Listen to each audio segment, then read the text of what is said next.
Tingnan natin itong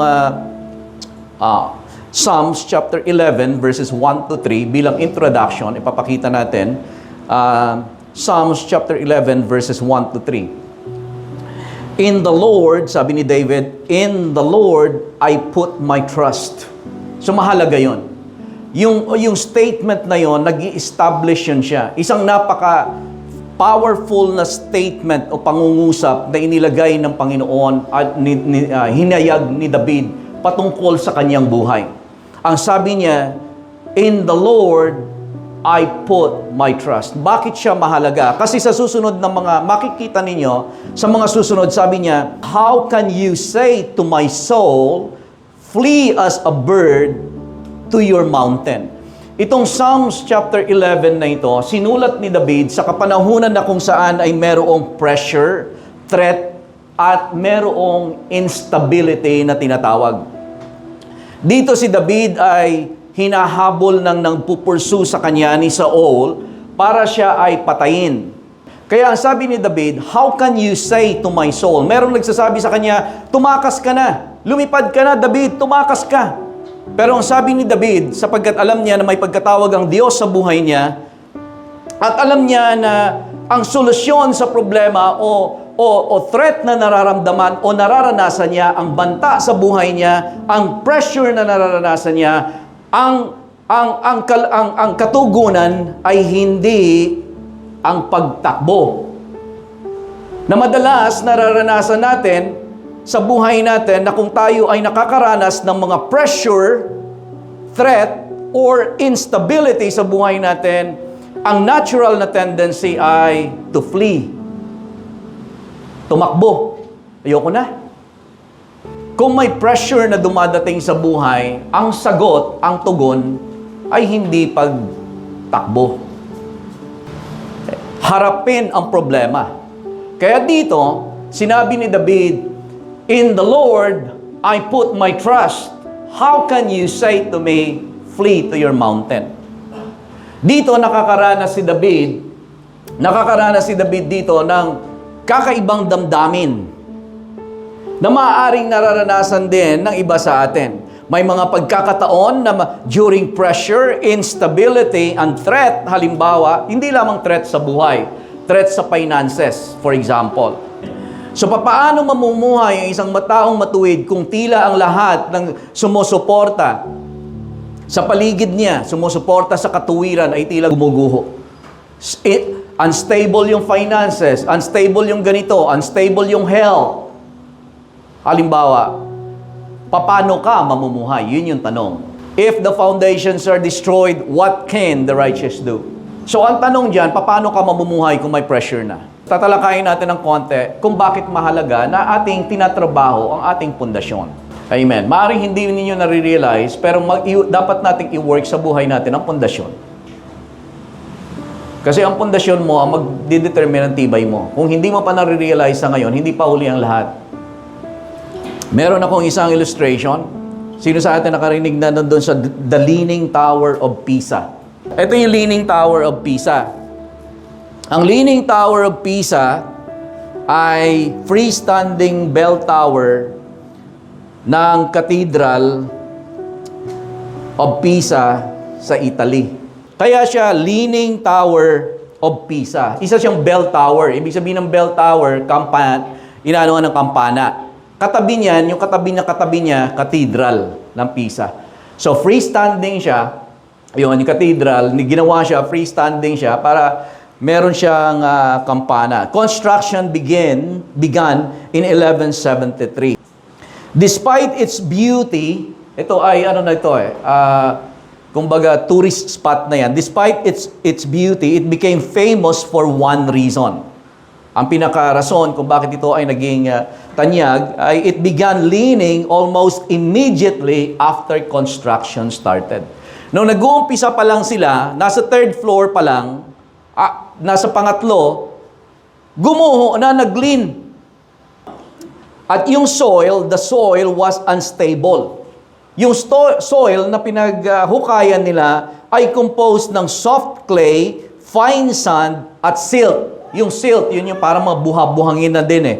So, yun yung pundasyon niya. Tapos, 10 feet lang ang lalim. Itatayo nila ganyan.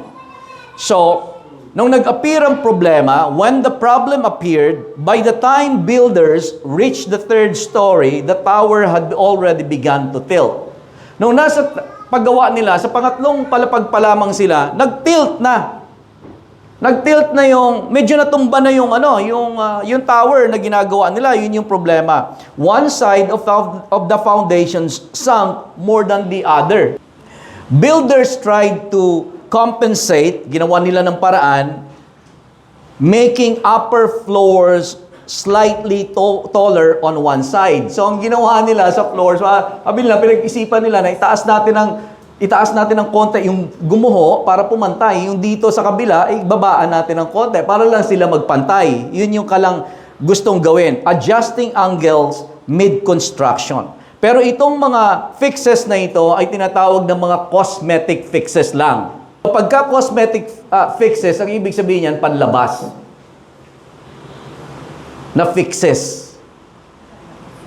Pero hindi nila ginawan ng solusyon ang foundation.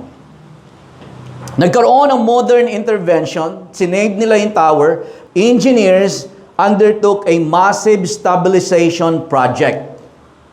Soil was carefully removed from beneath the higher side, so binawasan nila yung mataas na bahagi, carefully.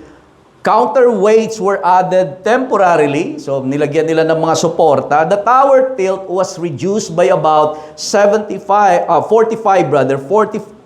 centimeters or 17 inches. Yung ganyan ang nangyari na ngayon. So tinilt nila, inayos nila. Today, experts believe the tower is stable for at least 200 more years, but only because the foundation's issue was finally addressed. Amen. Ano ang matututunan natin sa illustration na ito? Una, ang matututunan natin, the problem was invisible at first. Ang problema ay hindi nakikita sa panlabas nung una, until na bumigay yung pundasyon. So, sa buhay natin, halimbawa, ganun din. Ang problema hindi lumalabas. Minsan, ang tinatrabaho natin sa buhay natin, panlabas. Inaayos natin yung ating mukha, katawan, para magmukha tayong maganda sa harapan ng tao, pero hindi naman natin naayos ang puso natin. Panloob. Hindi naman natin dinidevelop yung heart natin. Hindi natin ginaguard yung ating heart. Kung ano ang pumapasok, kung ano yung mga desires, kung ano yung mga naipipinta sa isip natin. Na kapag sa una, ginawa ninyo ng tama at maayos, ang effort natin ay ganun lang. Mag-i-effort ka din. Pero hindi ganun ka-effort na kung saan kapag nagkaroon na ng problema, tapos inayos mo, mas mapapamahal ang gastos. Sa pag-aayos mo, mas mapapamahal ka, mas mapaparami ang oras na gugugulin mo para ma-fix mo yung mga dapat na i-fix. Pero nung una, hindi mo na inayos. Amen. Yun yung cost. Kapag pinagtutuunan natin, hindi natin pinagtutuunan yung mga bagay na mahahalaga sa buhay natin. Ang sabi ng Isaiah 28 verse 16, sabi, "Therefore, thus says the Lord God, behold, I lay in Zion a foundation." Ang ibig sabihin niyan, na kahit ang Panginoon sa paggagawa ng isang bagay, pinagtutuunan ang pundasyon. At kung meron tayong dapat na unang tinatrabaho, walang iba kundi ang ating loob, ang ating pundasyon, ang ating puso, ang ating isip. Well, ang tanong ko, paano ka namumuhay? May nakakakita o wala? Kasi yun yung foundation mo. Ang foundation ng buhay ng isang tao, karakter niya. Ang karakter, pinakasimpleng pagpapaliwanag sa karakter, sino ka kung walang nakakakita? Sa harapan ng tao, halimbawa, anong pinuportray mo sa harapan ng tao? Sa harapan ng magulang mo, ano ka? Pag wala na ang magulang mo, nasa sa kwarto ka, nag-iisa, anong ginagawa mo? Sino ka? So we're building right. Amen? Ang pagtatayo at pagpapatibay ng pundasyon ay pagbibuild ng tama. Pangalawang matututunan natin sa kwento, time revealed what design hid. Ika nga. Kung ano ang nireveal ng panahon, over time, pagdating ng panahon, time revealed what the sign had hid. Sa Tower of Pisa, the longer the tower stood, the more obvious the problem became. So habang ginagawa nila, nagpapatuloy pa rin sila, lalong lumalala yung problema. Wait and time expose the weakness. Yung bigat at ang panahon mag-i-expose ng weakness. Sa buhay ng bawat isa sa atin, ganun din. Kung may tangan-tangan tayo, halimbawa na lang, ipagpalagay, meron kang tangan-tangan sa buhay mo, mabigat ang buhay. Nabibigatan ka sa buhay. Nabibigatan ka. Ang wino-work out mo sa buhay, ay pilit mong pinagagaan yung panlabas. Pero mai-expose yan siya na makikita mo, i-reveal din siya ng panahon. Ang payo ko sa bawat isa sa atin, trabahuin natin yung pundasyon. Amen. Nang higit doon sa mga panlabas. Pangatlong matututunan natin, repairs required going back to the foundation. Ang pag-repair, para mapaayos nila, at ayon doon sa nai-envision nila, maitayo nila kung ano ang dapat na maitayo, matapos, ika nga. Kasi hindi nila inumpisahan para hindi tapusin. Inumpisahan para matapos. Pero lahat ng ito, nung ginawa na nila, ang pag-repair sa kanya ay nangangailangan na balikan yung pundasyon. Walang halaga yung mga pintura, yung disenyo, yung structural adjustments niya, hindi sapat. Maliban nung in-address na nila yung issue. So yun yung matututunan natin. Kung why strengthening the foundations are important sa buhay natin. Kasi ang pundasyon ang pinakamahalaga sa buhay mo. Now, how to strengthen your foundation? Ikalawang punto. Paano natin mapapagtitibay ang ating pundasyon? Mga practical steps na ibibigay ko sa atin. Number 1, re-anchor your identity in Christ. Minsan pa, balikan natin yung identity mo kung sino ka kay Kristo Jesus. I pray na mga kapatid, dalangin ko talaga sa atin, na ma-realize natin na tayo ay hindi mga relihiyosong tao lang. Ma-realize natin na hindi ka born again lang. Kasi dumadalo ka sa born again church. I pray na ma-realize mo na kung talagang tinanggap mo si Kristo Jesus sa buhay mo, bago kang nilalang. You are a new creation in Christ. The old has gone, the new has come. Meron kang identity ngayon na hindi na dating ikaw. Amen. Ang dating ikaw, patay na. Sana maituring natin ganun. So, i-anchor natin kung sino ka kay Kristo Jesus. Alamin mo. Salaminin mo ngayon ang sarili mo sa ating Panginoong Jesus. Your foundation is only as strong as your understanding of who God is and who you are in Him. Ang foundation mo sa buhay, you will only be strong as your foundation. Kung ano ang pagkakilala mo sa Diyos, sino ang Diyos sa buhay mo, at sino ka sa Kanya. So, i-re-anchor mo. Balikan mo kung sino ka. Huwag mong pabayaan na ang mundo ang magsalita sa iyo kung sino ka. Sabihin ng mundo, wala kang magagawa. Tingnan mo, wala ka na. Ilang taon ka na lang. Ay, ganyan ka talaga. Hindi ka na makakawala sa bisyo na yan. Ay, wala namang mangyayari dyan sa buhay mo. Ganyan ka na lang. Ay, huwag mong pabayaan na magsalita ang mundo sa iyo. Alam niyo, ang mundo, ginagamit, may kaaway. May kaaway tayo sa mundong ito. The enemy, your adversary, the devil, he roars around, seeking whom he may devour. Gumagala ang kaaway. Gumagala siya at gustong manila. Ang kaaway, the thief does not come except to steal, kill, and destroy. Magnakaw, manira, at pumatay. Yun yung trabaho niya. At sinabi ng James na he goes around like a roaring lion, seeking whom he may devour. Kaya, seeking whom he may devour, hinahanap niya kung sino ang masisila niya. Ang ibig sabihin nun, hindi niya kayang silain ang lahat ng gusto niya. Kasi hinahanap niya lang kung sino dito masisila ako. Sino dito? So, humahanap siya ng weakness doon sa gusto niyang silain.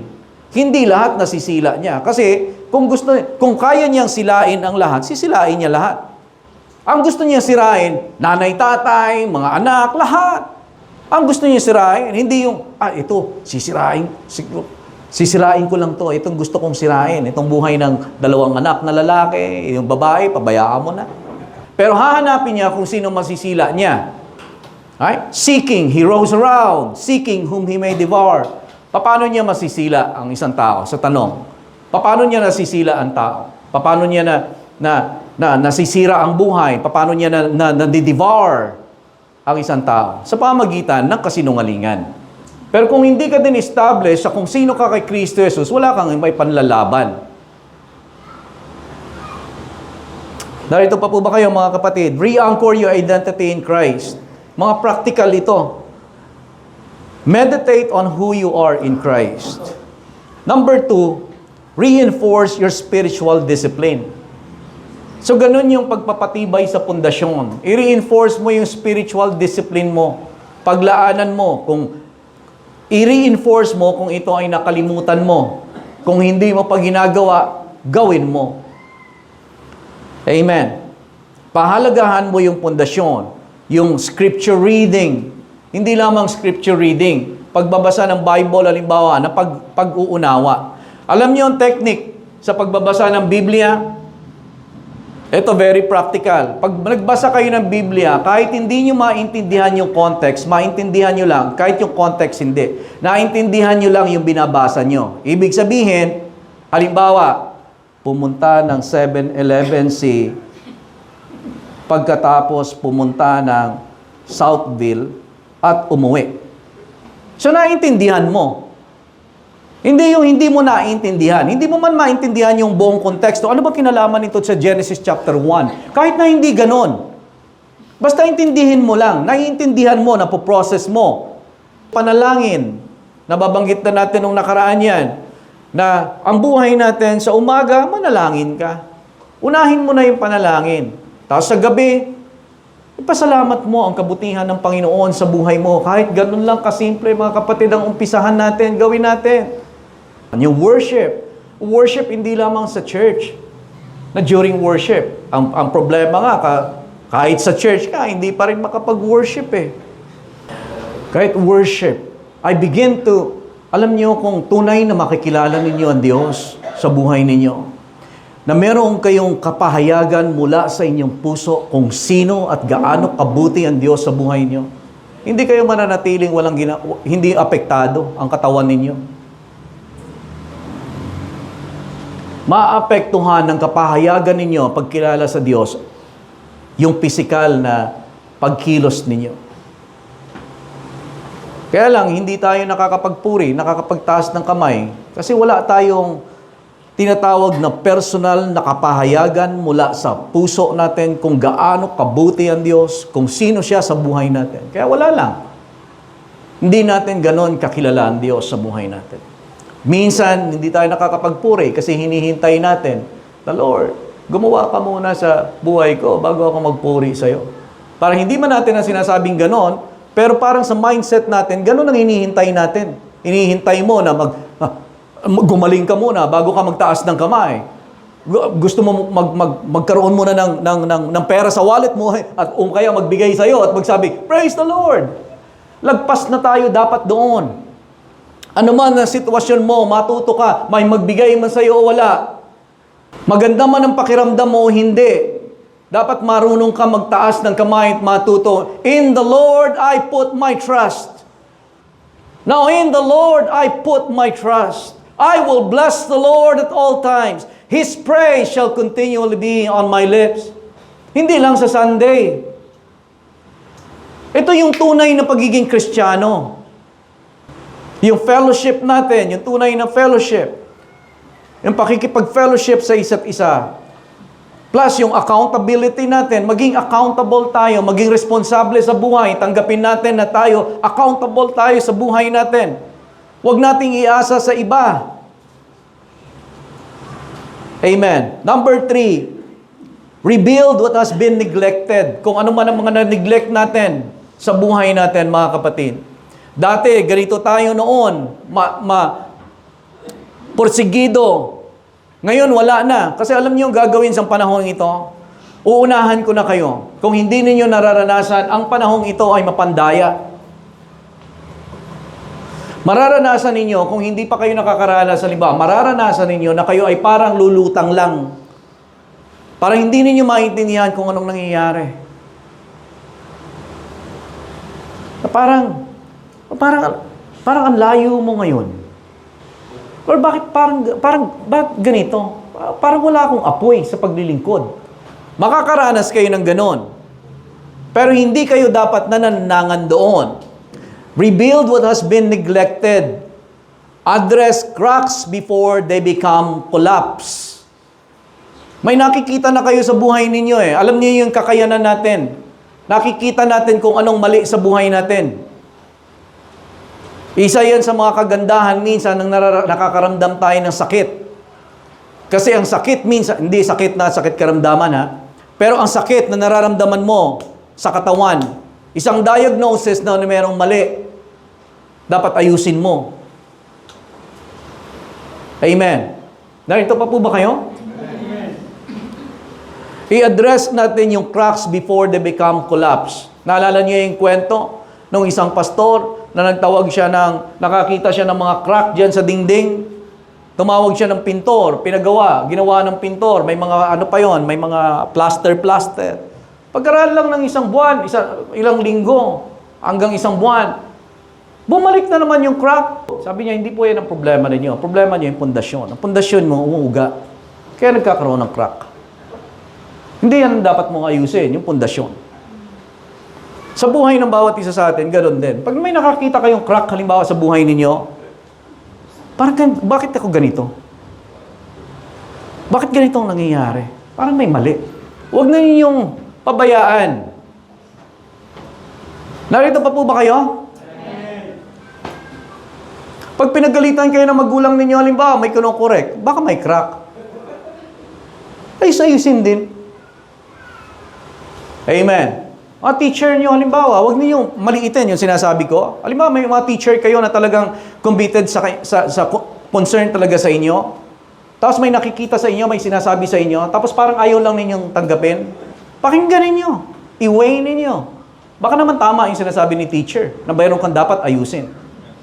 Ay, baka naman ayaw mo na sinasabi ni teacher kasi gustong-gusto mo talaga siya. Right? Ayusin mo din.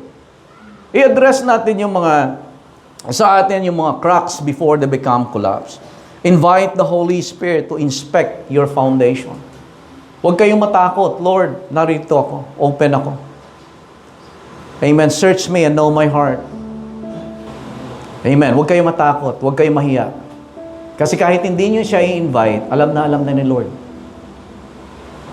kung ano yung mga pinagagawa mo. Wala kang may kukubli. Pero you invite the Holy Spirit at sabihin mo, Holy Spirit, i-search mo, Panginoon, ang aking puso. Kung meron akong mga offensive sa akin na gusto mong baguhin, Panginoon, bigyan mo ako ng kalakasan. Babaguhin ko. Amen? Number 4, rest in God's unshakable nature. Para ang foundation natin ay tumibay, ugaliin natin mga kapatid, na tayo ay manangan doon sa nature ng Diyos na He is unshakable. Alam nyo, I always find refuge in worshiping God sa panahon na kung ako ay nababagabag, sa panahon na ako ay nagkakaroon ng kabalisahan, na maaaring nagkakaroon ako ng takot. I find rest sa Panginoon na sinasabi ko, the Lord is my refuge, my very present help in times of need. Nagkakaroon ako ng kapayapaan. I find rest in the shadow of His wings. Kapag gano'n ang ginagawa ko, intentional na sinasabi ko sa Panginoon, I rest under the shadow of your wings, under the shadow of the Almighty. Andun mararanasan mo yung kapayapaan ng Panginoon sa buhay mo. Kasi alam ko na ang Diyos ay matibay na muog ng buhay. Isa sa Diyos na mapagkakatiwalaan. Ang lahat ng dinudulog mo sa Kanya ay kaya niyang bigyan ng solusyon, bigyan ng kapayapaan. Kaya sabi ng Panginoon, come before His presence with singing. At kahit sinasabi ng Panginoon sa Hebrews, na come boldly to the throne of grace that you may find mercy. You may obtain mercy and find grace to help us in our times of need. Amen. Build your trust in God. Know Him as your refuge and strength.